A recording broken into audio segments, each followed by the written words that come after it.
우주선 소리다. 이야, 이거 뭐야? 자, 신호가 바뀌면 일단 튀어나가는 느낌만 볼게요. 이야. 와우.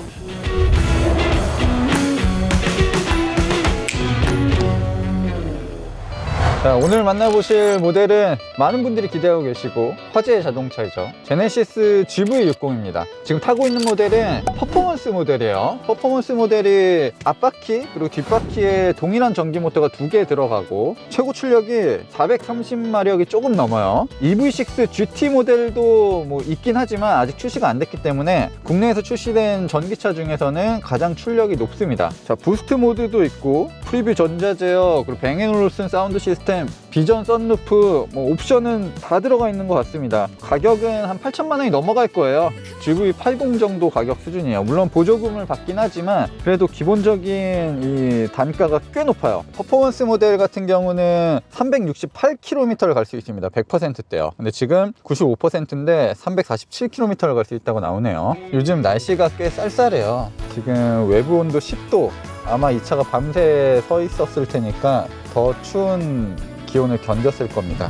그럼에도 최대 주행 가는 거리가 그렇게 크게 줄어들지 않았거든요. 네, EGMP 플랫폼으로 만들어진 이 GV60에는 히트펌프가 들어가요. 그래서 겨울에도 배터리 능력이 저하되는 것을 최소화시켜 줍니다. 역시나 아웃사이드 미러 카메라는 좀 어색합니다. 자주 봐줘야 돼요. 자주 경험하면 좀 어색함이 사라지는데 저도 오랜만에 다시 경험하니까 적응하는데 시간이 살짝 필요한 것 같아요. 어색한 이유 중에 하나가 시선을 우리가 기존의 자동차들은 굉장히 익숙하게 바깥으로 시선을 내보내는데 이 차는 바깥으로 내보내는 게 아니라 안쪽으로 봐야 되잖아요. 그런 부분들부터 어색하기 시작하고 화각 자체도 거울의 자유도가 조금 더 좋은 것 같아요. 아직은요. 적응만 한다면 뭐 장점도 꽤 있어요. 어둡거나 비가 오거나 눈이 많이 와도 좋은 화질로 주변을 확인할 수 있다는 것도 장점이고, 제가 시선이 약간 어색하다고 말씀드리긴 했지만 시선이 움직이는 폭이 훨씬 더 좁아졌죠. 그래서 운전에 조금 더 집중할 수 있다는 장점도 있고, 제가 이 옵션을 막 넣어보면서 고민을 많이 했었는데 저는 이 디자인 너무 못생겼다고 보거든요. 아우디처럼 참 예쁘게 도어 트림에 딱 넣어주면 좋은데 전체적인 GV60의 디자인과 동떨어지는 느낌도 들고 이상하단 말이에요. 그런데 외부에서 봤을 때 아웃사이드 미러 카메라가 예뻐 보여요. 굉장히 미래적이고 얇잖아요. 아웃사이드 미러에서 들리는 이런 소음들도 사라지고요. 그리고 결정적으로 카메라가 아니라 그냥 아웃사이드 미러가 디자인이 좀 별로입니다. 너무 크기도 하고 디자인을 대충 한 느낌도 들어요. 그래서 이거를 선택을 하면 좋을 것 같은데 보기에는 여전히 이 모니터의 디자인은 살짝 거슬립니다. 자, 그리고 이 스티어링 휠이 너무 투박하지 않나요? 스포크도 굉장히 큰 편이고 버튼도 너무 크지 않나? 이게 뭔가 날렵한 느낌도 들지 않고 미래적인 느낌도 들지 않고 이 차와는 좀 동떨어진 느낌이 들어요. 그리고 그립감이 너무 안 좋아요. GV80 같은 경우도 가운데 럭비공 같은 거 이렇게 하나 들어가 있잖아요. 그 차 같은 경우도 그립감이 꽤 좋은 편은 아니거든요. 근데 이 차도 실제로 이 그립은 좀 불편합니다. 더 예쁘고 얄쌍하게 만들어주면 훨씬 더 좋을 것 같아요. 와, 근데 차가 조용하다. 타다다닥 소리는 저희가 외부 액션캠을 달아놓은 그 소리고 시속 90km로 달리고 있는데도 굉장히 조용해요. 로드 노이즈를 억제시켜주는 노이즈 캔슬링 기술도 적용이 돼 있기도 하고, 아무래도 뱅앤올루슨 사운드 시스템을 적용한 모델들은 스탠다드 모델보다 훨씬 더 방음이나 이런 부분도 잘 돼 있는 것 같아요. 뭐 당연히 이중 접합률이 들어가 있겠죠. 이중 접합유리에다가 유리의 두께도 훨씬 더 두꺼워졌습니다. 근데 이 차가 따지고 보면 숫자상으로는 제네시스의 가장 낮은 숫자를 가지고 있잖아요. 그래서 엔트리 모델이라고도 할 수 있겠지만 방음 수준 같은 거는 G90, G80 이런 차들과 비교해도 뭐 절대 떨어지진 않는 것 같습니다. 그리고 시트 가죽이나 뭐 천장 소재 너무 좋거든요. 센터 콘솔에 있는 부분도 금속 재질로 마무리가 돼서 느낌 너무 좋고, 이 크리스탈 스피어도 되게 고급스럽게 느껴져요. 조그 셔틀도 마찬가지고요. 근데 아웃사이드 미러 카메라 조절하는 부분이 있거든요. 다이얼과 버튼이 소재도 이렇게 좋은 소재가 아니고 생긴 것도 투박하고 조작하는 느낌마저 별로네요. 같은 플랫폼을 사용하고 있는 아이오닉 5 그리고 EV6와 조금 다른 부분이 있다면 훨씬 더 묵직하게 느껴져요. 이 차가 출력이 훨씬 더 높은데 묵직함들이 있습니다. 최근에 전기차들이 굉장히 빠르게 발전하고 있는데, 초반에 나온 전기차들, 전용 플랫폼이 아닌 기존의 내연기관 플랫폼으로 가진 전기차들 있잖아요. 배터리는 많이 들어가지만 주행거리가 그렇게 길지 않았었던 모델들, 이런 차들 같은 경우는 주행 질감이 거의 다 비슷했어요. 전기차의 주행거리를 늘리는 게 가장 큰 목적이었지, 브랜드의 성격을 집어넣는다 이런 거는 거의 꿈도 못 꾸는 시절이었거든요. 그냥 무조건 그냥 배터리 많이 넣고 배터리 효율 좋게 하고 전기모터 출력 낮추고, 그래서 뭐 부드럽게 나가고 최대한 멀리 가고 이런 데만 무조건 초점을 맞춰놨는데, EGMP 플랫폼으로 탄생된 아이오닉5나 EV6는 좀 비슷하긴 해요. 느낌이 비슷한데 어쨌든 EV6는 GT라는 모델도 있고, 그리고 EGMP 플랫폼으로 이 GV60도 만들어졌는데, 발진 감각이나 이 전기 모터의 느낌이 GV60은 분명 아이오닉5나 EV6와 달라요. 지금 컴포트 모드인데 이 전기 모터는 어느 정도 효율에 조금 더 초점을 두는 것 같아요. 이 차가 아이오닉5보다 더 무겁기 때문에 좀 묵직한 느낌도 들고, 전기 모터 회전도 굉장히 부드럽게 느껴집니다. 그리고 이제 AR 내비게이션이 디지털 클러스터에도 적용이 됐네요. 이제는 디지털 클러스터도 조금 더 자유롭게 쓸 수 있는 것 같아요. 예전에는 굉장히 한정적이었거든요. 주행 모드에 따라서 기껏해야 뭐 색깔 바뀌는 정도? 그 정도 뿐이었는데, 이제는 이런 증강현실 내비게이션까지도 보여주고 있네요. 전기차가 에너지 회생 제동 시스템이 굉장히 중요한데, 일단 패들 시프트로 조절이 가능하고요. 레벨 0, 그리고 레벨 1, 레벨 2, 레벨 3, 레벨 4까지 설정할 수 있습니다. 레벨 4가 이제 맥스가 되는 거고, 이 맥스에서는 원페달 주행도 가능해요. 그리고 오토 모드가 또 있네요. 오토 모드가 얼마나 효과적으로 작동할지는 모르겠지만 오토 모드가 있어서 꽤 편해진 느낌입니다. 오토 모드 별로네요. 왜냐면 지금 내리막이에요. 그리고 앞에 차도 없어요. 이럴 때는 에너지 회생 제동 시스템을 걸어줄 필요가 없거든요. 차라리 관성으로 쭉 나아가게끔, 거리를 더 멀리 가게끔 만들어주는 게 좋은데, 지금은 이 오토 모드가 뭐 일단 기본으로 에너지 회생 제동 시스템을 걸어줘요. 에너지 회생 제동 시스템이 필요 없는 상황에서도 가속 페달에서 발만 떼면 일단 기본적으로 제동을 걸어버립니다. 지금 이 오토 모드가 하고 있는 역할은 가속 페달에서 발 떼면 회생 제동 약하게 걸어주고, 다시 가속 페달에 발을 올리면 회생 제동을 풀어주고, 약간 이 정도밖에는 안 되는 것 같아요.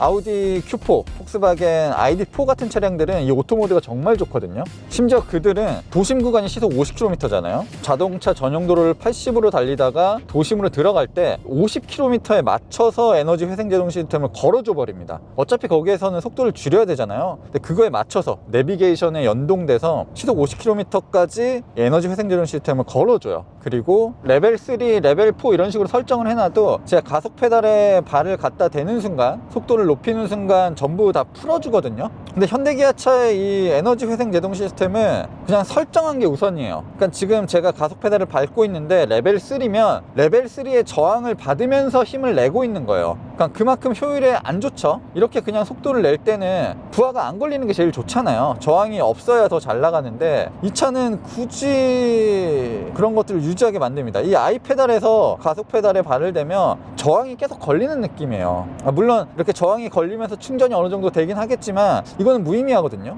가속 페달을 운전자가 조작을 어떻게 하고 있느냐에 따라서도 조금 더 민감하게 이 에너지 회생 제동 시스템이 반응할 필요가 있습니다. 이런 식으로 3D가 쫙 나오는 것도 신기하네요. 차선을 잘 지키라고. 근데 확실히 지금도 제가 일부러 차선을 살짝 물고 가려고 했는데, 어쨌든 이 차는 카메라로 전방을 계속 보잖아요. 차선을 인식하고 있단 말이에요. 저항도 꽤 센 편이고, 운전자 보조 시스템으로 차선 중앙에 위치시키려는 노력도 굉장히 좋습니다. 이런 첨단 운전자 보조 시스템은 현대차 그룹이 정말 잘해요. 네, 그리고 그 중에서도 제네시스에 가장 좋은 것들이 들어가고요. 그리고 차가 굉장히 부드러워요. 21인치 휠이 적용됐는데도 뭐 이 정도면 준수한 편입니다. 20인치 장착하면 승차감 진짜 환상일 것 같은데요. 일단 자동차의 무게중심이 굉장히 낮고 배터리가 깔려있는 면적이 넓다 보니까 무게가 골고루 분산이 돼 있어요, 전기차는. 그래서 확실히 일반적인 내연기관 자동차에 비해서 승차감이 유리할 수밖에 없습니다. 도로 이음새 넘어갈 때, 그리고 방지턱 넘을 때 너무 편안합니다. 심지어 스포츠 모드거든요. 컴포트 모드도 아니란 말이야. 컴포트 모드에서는 훨씬 더 편안할 것 같고요. 19인치나 20인치 휠이 승차감이 조금 더 좋을 것 같지만 21인치 휠도 전혀 문제가 없습니다. 무게 배분이 굉장히 잘 돼 있는 이런 전기차들은 확실히 SUV를 타도 승차감이 꽤 좋아요.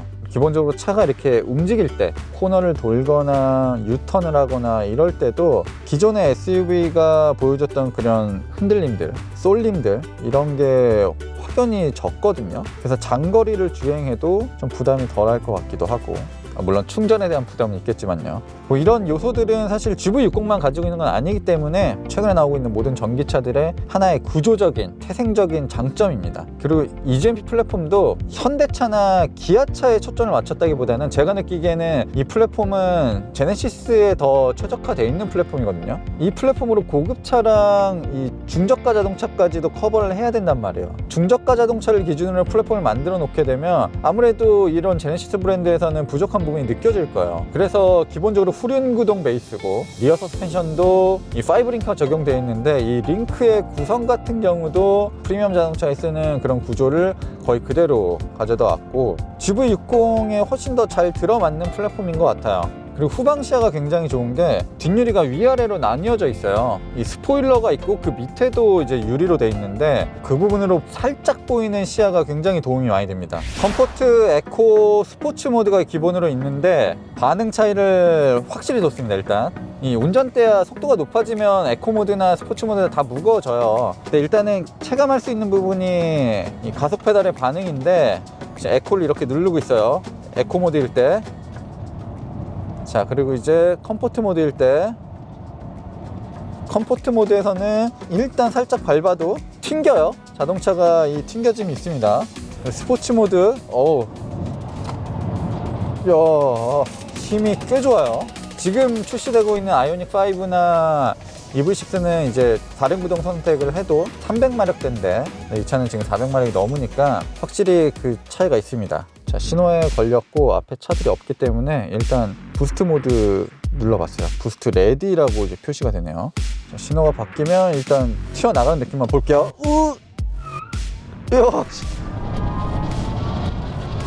와우. 와, 지금 앞바퀴, 뒷바퀴에서 전부 휠스핀 냈어요. 물론 오늘 노면도 굉장히 차가울 거고 타이어도 지금 뭐 열이 엄청나게 올라와 있는 상황은 아닐 거기 때문에 살짝 미끄러지긴 했지만 와, 앞바퀴랑 뒷바퀴에서 전부 휠스핀을 어느 정도 내면서 튕겨 나갑니다.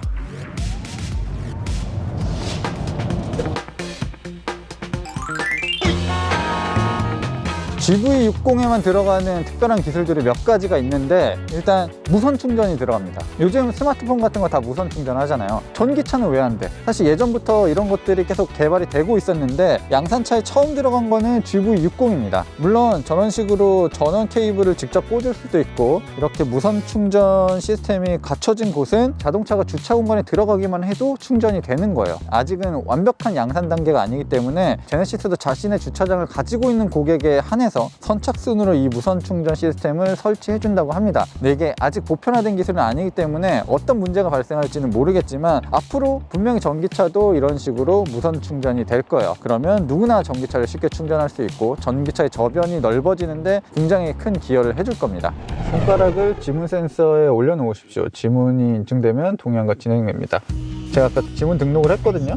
지문 등록도 했고 이 얼굴 인식도 해놨는데 이 단계가 굉장히 쉽게 이루어지더라고요. 프로필을 이렇게 지정해 놓으면 제가 자동차에 설정했었던 그런 값들이 자동으로 적용이 되는 거죠. 자, 그리고 얼굴 인식으로 차문을 열고 지문 인식으로 시동을 걸게 되면 일단 등록만 시켜 놓으면 이제 자동차 열쇠, 스마트키 이런 것들은 굳이 갖고 다니지 않아도 되는 거고요. 그러니까 조금씩 진짜 우리가 바라는 전기차, 그냥 일반적인 내연기관 자동차는 다른 뭔가 미래적인 느낌들도 이 GV60에는 더 많이 들어가 있습니다. 뭐 아이오닉5나 EV6가 그런 부분이 다소 아쉽긴 했어요. 그러니까 디자인적으로는 좀 미래지향적이고 전기차다움을 많이 가지고 있었지만 이런 기능적인 측면에서는 사실 그들이 그렇게 엄청나게 특별했던 부분은 없었거든요. 전기를 뽑아서 쓴다, V2L 정도가 지원이 된다 했는데 GV60은 확실히 이를 갈고 나온 느낌이에요. 그래서 이런 지문 인식,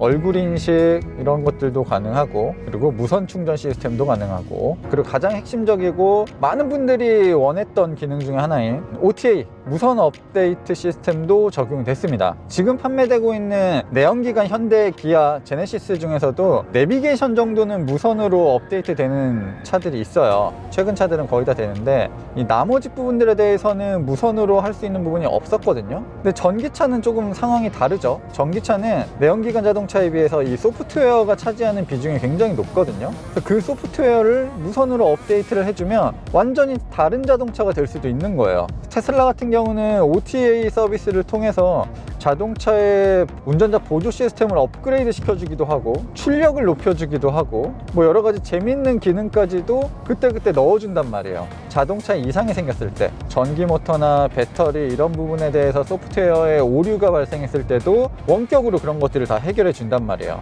제네시스 GV60도 이제 그런 것들이 된다는 겁니다. 출력을 높여주는 업데이트가 될 수도 있고, 연료 효율이나 전기 모터의 이런 동작들, 이런 것들을 제어해 줄 수도 있고요. 이런 전자기기에 발생하는 오류들, 리콜 같은 경우가 실시될 때도 자동으로 업데이트로 그런 부분을, 버그를 없앨 수가 있는 거예요. 그러니까 스마트폰 업데이트하는 거랑 동일하다고 생각하시면 됩니다. 뭐 내비게이션은 당연하고 자동차의 내부 디스플레이 이런 부분에 대해서도 업데이트가 가능해요. 자동차가 가지고 있는 뭐 셰시나 기계적인 구조는 바꿔줄 수는 없지만 전기차에서 활용되고 주로 사용되는 이런 소프트웨어는 언제든지 최신으로 바꿔줄 수 있다는 거예요. 그러니까 내연기관 자동차는 ECU를 튜닝하면 자동차 성능을 어느 정도 높여줄 수도 있잖아요. 근데 그거는 원격으로 되지가 않아요. 직접 조작을 해줘야 된단 말이에요. 근데 전기차 같은 경우는 아예 그 개념이 다릅니다. 파워 컨트롤 유닛을 원격으로 조절할 수도 있고, 심지어 이 파워 컨트롤 유닛을 조절하면서 전기 모터의 성격이나 성향도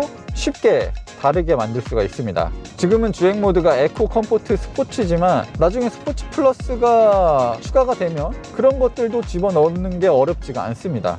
이런 업데이트를 우리가 스마트폰이나 다른 전자기기에서는 당연하게 생각하잖아요. 컴퓨터도 마찬가지고. 근데 그동안 자동차에서는 이런 것들을 전혀 떠올리지 않았단 말이에요. 그냥 처음에 샀던 그대로 타다가 파는 게 자동차라고 생각했는데 이제는 상황이 많이 달라진 거죠. 현대차가 얼마나 적극적으로 이 OTA를 풀어줄지 미지수긴 하지만 굉장히 좋은 시도고, 제네시스 GV60이 이제 이런 서비스를 시작했기 때문에 앞으로 현대기아, 제네시스에서 나오는 전기차들도 다 이 OTA 서비스가 지원이 될 거예요. 자, 이 스포츠 모드와 부스트 버튼을 사용하면 눈 깜짝할 사이에 앞차 거리가 좁혀집니다. 그리고 자동차가 평온하기 때문에 속도가 빠르게 높아져도 속도감이 크게 느껴지진 않습니다. 그냥 계기판을 보면 깜짝깜짝 놀라요. 속도가 이렇게 빨랐었나? 액티브 사운드 디자인이 꺼져 있었구나. 이게 살짝 아쉬웠거든요. 이게 퍼포먼스 모델인데 좀 특별한 소리가 있었으면 좋겠다고 생각을 했어요. 자, 우주선 소리다! 이야, 이거 뭐야? 그래, 이런 사운드가 증폭되면서 가속을 해야 더 박진감도 느껴지고 재밌죠? 가속 페달에 따라서 반응하는 것도 꽤 좋은 편이에요. 자, 다른 소리가 또 뭐 있나? 엔진 소리, 가솔린 엔진 소리. 살짝 이질감이 느껴지긴 하지만 8기통 사운드가 들려요. 살짝 어색하긴 합니다. 이 가솔린 엔진 소리. 이 모터. 지금 소리는 그 전기차의 고주파 소리를 더 부각시킨 거예요. 약간 이 모터는 포뮬러 2 레이스카 같은 소리가 들립니다. 나쁘지 않네요. 이 차의 이미지와 잘 맞아 떨어지는 것 같고, 자, 이렇게 기본적으로 세 가지 사운드가 있는데 OTA를 통해서 업데이트가 된다면 더 다양한 소리를 내줄 수도 있을 거예요. 이 가솔린 소리가 근데 좀 어색하긴 한데 소리의 입체감들이 꽤 좋습니다. 앞쪽에 달려있는 엔진에서 은은하게 사운드가 실내로 들어오는 것 같거든요. 그냥 엔진에 액티브 사운드 디자인이 적용되어 있는 차들 있잖아요. 벨로스터나 아반떼 N이나 코나 N이나 그런 차들과는 좀 다른 느낌을 전달해 주는 것 같아요. GV60 이제 무조건 비싸다고만 생각했는데 이런 갖춰놓은 것들이 꽤 공을 들여서 만드는 것 같아요. 이 아이오닉5나 EV6도 열심히 만들었다고 저는 보는데 그들과는 좀 한 단계 분명히 다르긴 합니다. 그러니까 이제 세상이 달라지고 있고 그냥 단순히 운전의 재미만 추구하는 자동차 라이프는 끝났다고 보거든요. 뭔가 특별함도 있어야 되고 톡톡 튀는 아이디어도 자동차에 담겨야 되는데 GV60에는 그런 요소들이 굉장히 잘 갖춰져 있습니다. 아이오닉5나 EV6는 그런 게 없어서 좀 밋밋했거든요. 근데 GV60은 진짜 요즘 차 같아요. 이렇게 GV60을 간단하게 시승해 봤는데 일단 맨 처음에 GV60이 공개됐을 때 왜 이렇게 못생겼어 라는 생각이 들었어요. 저 디자인은 도대체 뭔가 예쁘게 만들지 못했는가 라는 생각이 들었고, 그 후로 GV60을 실제로 봤을 때는 사진을 더럽게 못 찍은 거구나, 실물이 훨씬 낫다라는 생각이 들었어요. 그 다음에 뭐 재원이나 성능 이런 것들이 공개된 후에는 아니 너무 뻔한 거 아니야? 누구나 예측할 수 있었던 변화와 업그레이드 아닌가 라는 생각이 들었어요. 근데 실제로 자동차를 타보니까 아이오닉5나 EV6에 비해서는 확실히 성능이 업그레이드 된 게 더 명확하게 느껴지고요. 최신 전기차만이 보여줄 수 있는 여러 가지 요소도 굉장히 부각이 잘 되는 것 같습니다. 요즘 국산 전기차도 늘고 있고 수입 전기차들도 많아지고 있어요. 이에 따라서 전기차를 고려하고 계신 분들도 많을 거라 생각이 돼요. 무엇보다 친숙하게 그리고 쉽게 접근할 수 있는 국산차를 알아보시는 분들이 많으실 텐데, 다른 건 모르겠고 아이오닉5와 EV6를 계약했다, 계약 빨리 취소하십시오. 그냥 저라면 그냥 바로 GV60을 사겠습니다. GV60이 더 비싸긴 하지만 이 차를 배제하고 아이오닉5와 EV6를 살 필요는 없을 것 같습니다. 그리고 이런 퍼포먼스 모델까지도 필요가 없어요. 그냥 제가 봤을 때는 스탠다드 트림의 후륜구동 모델 선택하시면 가격도 어느 정도 합리적으로 맞출 수가 있고, 아이오닉5나 EV6에서는 누릴 수 없는 여러 가지 기능도 경험할 수가 있습니다. 전 그걸로 굉장히 충분한 가치가 있다고 봐요.